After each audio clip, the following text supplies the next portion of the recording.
So right now, I could change a pump site in my sleep, carb count a ridiculously complex meal with my eyes closed, literally. And in my younger days as a kid with diabetes, I'm talking younger days, I honestly thought I had it all figured out, that I was some kind of seasoned pro, like most teenagers think. I'd made it through the awkward teenage years, the school trips, all the exams, and my diabetes was just there, part of the background noise of my life. But then my mid 20s hit. The totally new reality of this disease just slammed into me like a ton of bricks. And I realized that nobody, not my doctors, not the brochures they give you, not even my other diabetic friends, had ever prepared me for the real stuff. The parts that are so much more than just blood, sweat, and insulin. Here's the thing nobody tells you. This condition isn't just about taking a few shots a day. It's a relentless, invisible, full-time job you can never clock out of. I once saw this thing that people with diabetes make around 180 extra health-related decisions every single day. 180. I think some people make more, some people make less. So that's a new decision almost every 5 minutes that you're awake. And when you hit your 20s, when life suddenly gets very big and very real, those decisions get infinitely more complicated. It stops being just about what you're having for lunch. Suddenly, it's about trying to build a career, dating, managing money, and being independent, all while your body's operating system is stuck on manual. That mental load, that constant grinding weight of making choices that other people don't even have to think about, well, frankly, that just pissed me off back then, made me angry. But that was the first thing I wish I could warn my younger self about. Here's a list of 5 things I would love to go back in time to tell my 25-year-old self that nobody else had warned me about. So, number one, nobody told me about the constant intrusive thoughts that come with being diabetic. I'm talking about being in a huge job interview. Picture this, trying your best to sound competent, and there's a tiny voice in the back of your head screaming. Is that sweat from nerves?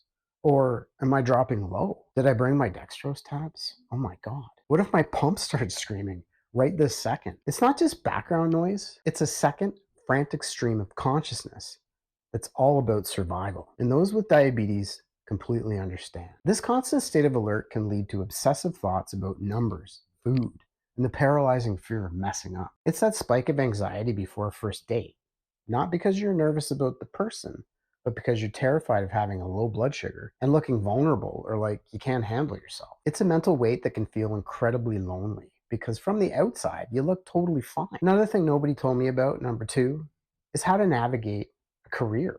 You're always told to chase your dreams and land that amazing job, but nobody ever pulls you aside as a type 1 diabetic and says, hey, by the way, you might have to choose your career based on whether it can handle your chronic illness. It's like interviewing for two people, your diabetes and yourself. Will this job have a schedule I can actually manage? Will I have the freedom to just step away for 15 minutes to treat a low blood sugar without getting into trouble? And then there's the $1,000,000 question. Do I tell them or not? Do you bring it up in the interview and risk all their preconceived notions? Will they call in sick more often?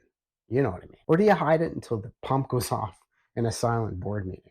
I learned that being open was the only way to go. I didn't disclose it during job interviews. I didn't really think about it, actually. I just went with it. And then diabetes has never been an issue. But I wish somebody had warned me. I would have actually probably been a cop. But I do recall having to explain that needing a break wasn't laziness. It was my non-negotiable part of having a medical issue. So you become your own fiercest advocate at work. A skill I never saw coming, but I likely would have become a police officer, like I mentioned, or a firefighter, not a nurse. But here I am. So number three, nobody told me about the soul-crushing weight of diabetes burnout, which I did a video here on. Burnout is a word we all hear a lot, but diabetes burnout is a special kind of exhaustion. It's a deep, profound feeling of being emotionally and physically drained by how relentless it all is. Like I said, 180 decisions a day. It often hits you hard in your 20s and 30s, right when you're supposed to be building your life. It's that moment you stare at your glucometer and just feel white hot rage and frustration. You want to stomp on it. It's when you think, I can't do this today. I just want a day off. Try not to get emotional, but it's the truth. But you don't get days. The consequences of checking out with type 1 diabetes just for an afternoon are terrifyingly real. And I've done it. It's not good. For a while, I found myself ignoring alarms, skipping blood tests, and just guesstimating my insulin because I was so sick of the math and the sheer effort of it all. I felt like I was failing. What I was really feeling was completely normal reaction to an impossibly demanding 24/7, 365-day-a-year job. So, number four, I wish I could tell my younger self is nobody told me about the financial pressures. Your 20s are usually when you're just starting out and probably broke. You're juggling student loans, rent, trying to maybe, just maybe, save a little bit of money and have a bit of fun. Now, on top of all that, add the cost of staying alive: insulin, pump supplies, glucose monitors, test strips, emergency snacks. There was a time in my early 20s I had no coverage. I remember stealing test strips from my grandpa. Well, he gave them to me. It's a massive constant expense that never ever goes away. So this financial stress adds a whole new layer of anxiety when you're in your 20s, which, surprise, can also mess with your blood sugar. It's a vicious cycle that they definitely don't bring up in the doctor's office. Number five, nobody told me how to deal with all the new social weirdness. Reaching your mid 20s. When you're a kid, maybe your parents or the school nurse or teacher helps out. But as an adult, you're on your own. How are you supposed to explain to a new partner why you have to pull the car over to test your blood sugar and have some carb? It's awkward. How do you handle a well meaning friend who looks at your plate and says, "Are you sure you should be eating that?" Tell me, that pisses me. I usually handle that quite bluntly, but it's still socially awkward. How do you balance a spontaneous night out with the fact that you have a plan for every single variable related to your diabetes? This still occurs to me today. It's this weird social dance that demands a ton of patience and really thick skin. You get good at it over time. But in your 20s, it's a shock. You have to be the educator, the patient, and the fun, carefree 20 something year old all at the same time. And honestly, it's exhausting. Let me know in the comments if any of this feels familiar to you and your diabetes journey. So let me get to the next phase here, the turning point, when things sort of shifted for me. So for the longest time, I just felt like I was drowning in all this, as you could probably tell. I was living a life that was completely dictated by my diabetes, my choices, my schedule, my moods. It still happens, actually. It all revolved around this condition. I was trying so desperately to be the perfect diabetic. There's no such thing. To have the perfect A1C, to never ever make a mistake. My partner, I'm sure, is nodding her head right now. And the pressure was absolutely breaking me. The turning point wasn't really some big dramatic moment.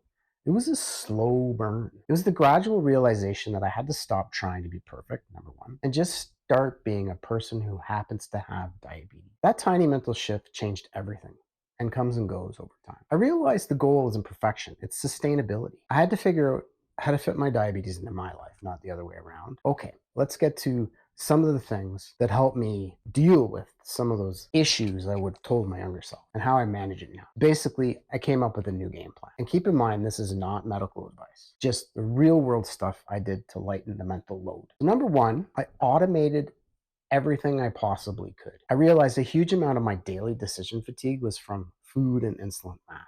So I standardized my meals. I did make it simple. I found a few go to breakfasts and lunches, and I knew the carbs off by heart. So it took the brain out of it. I didn't mean I couldn't eat anything else. Trust me, date night's a blast. But on a hectic weekday, having those default options meant two fewer things to calculate. I set alarms on my phone, not just after I take insulin to remind me when to eat 20 minutes later, for dosing, scheduling, replacing insulin and supplies so it doesn't go bad, a whole whack of things. Thank you, cell phones. When new tech arrived, like CGMs, automated pumps, I upgraded. Anything I could do to go on autopilot, I did. Second, I developed what I call mental scripts.